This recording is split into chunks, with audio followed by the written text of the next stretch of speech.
Cable T V operators അസോസിയേഷന്റെ 14ാമത് തിരുവനന്തപുരം ജില്ലാ കൺവെൻഷന്റെ ഭാഗമായി കാട്ടാക്കട പ്രൊവിഡൻസ് ഹോമിലെ കുട്ടികൾക്കായി വാഷിംഗ് മെഷീൻ വിതരണം ചെയ്തു. സോണൽ മീറ്റിംഗിന്റെ രണ്ടാം ഘട്ടം ഈ മാസം 28-ന് കാട്ടാക്കടയിൽ നടക്കും.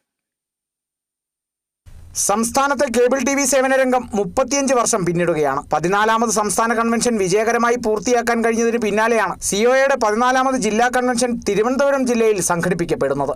കൺവെൻഷന്റെ ഭാഗമായി നിരവധി കാരുണ്യ പ്രവർത്തനങ്ങളാണ് ജില്ലയിൽ ചെയ്തു വരുന്നത്.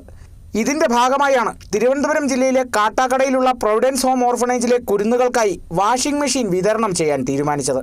കുട്ടികളുടെ പ്രശ്നങ്ങൾ കണക്കിലെടുത്താണ് വാഷിംഗ് മെഷീൻ എന്ന തീരുമാനത്തിലേക്ക് കമ്മിറ്റി എത്തിയത്. ഇവിടെ വന്ന് ഇവരുമായിട്ട് നേരിട്ട് കണ്ട സമയത്ത് നമ്മൾ ആദ്യം ഉദ്ദേശം എന്ന് പറഞ്ഞു കഴിഞ്ഞാൽ അവർക്ക് ഈ കുട്ടികളല്ലേ അവർക്കൊരു ഭക്ഷണവും അങ്ങനെയുള്ള കാര്യങ്ങളൊക്കെ നമുക്ക് ഒരു ദിവസത്തെ ചെലവിലേക്കുള്ള തുക കൊടുക്കുകയോ അല്ലെങ്കിൽ സാധന സാമഗ്രികൾ വാങ്ങിക്കൊടുക്കുകയോ ചെയ്യാമെന്നുള്ളതായിരുന്നു ഉദ്ദേശം. പിന്നീട് നമ്മൾ അവരോട് തന്നെ ചോദിച്ചു, നിങ്ങൾക്ക് ഇതിൽ മറിച്ച് എന്താണ്, നിങ്ങൾക്ക് എന്തെങ്കിലും ആവശ്യം ഇങ്ങോട്ട് പറയാനുണ്ടെന്നുണ്ട്. അവർ കുട്ടികൾക്ക് ദിവസവും തുണികൾ കഴുകുന്ന ഒക്കെ ഒരു വിഷയങ്ങളൊക്കെ ഉള്ളതുകൊണ്ട് അവർക്ക് അത്യാവശ്യമായിട്ടൊരു വാഷിംഗ് മെഷീൻ അവർക്ക് വേണം, കിട്ടിയാൽ കൊള്ളാം എന്നവർ ഇങ്ങോട്ട് ആവശ്യം. അപ്പോൾ നമുക്കത് കേട്ടപ്പോൾ നമുക്ക് എല്ലാവർക്കും അതൊരു സന്തോഷം തോന്നി. കാരണം അവർക്കൊരു പ്രയോജനപ്പെടുന്ന രീതിയിൽ എന്തെങ്കിലും ചെയ്യാം വന്നപ്പോഴാണ് ഇങ്ങനെ ഒരു സജഷൻ വന്നതും.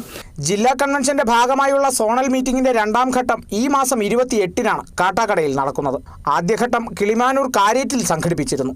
സിഒഎ ജില്ലാ പ്രസിഡന്റ് കമാലുദ്ദീൻ, സിഒഎ ജില്ലാ സെക്രട്ടറി ജയകുമാർ, ജില്ലാ ട്രഷറർ സുധീഷ് ബൽരാജ്, സംസ്ഥാന എക്സിക്യൂട്ടീവ് അംഗം ബിജുകുമാർ, റൂഫസ്, വിനീത്, സുനിൽ ദത്ത്, സുരേഷ് തുടങ്ങിയവരും പങ്കെടുത്തു. Kerala vision news, Thiruvananthapuram.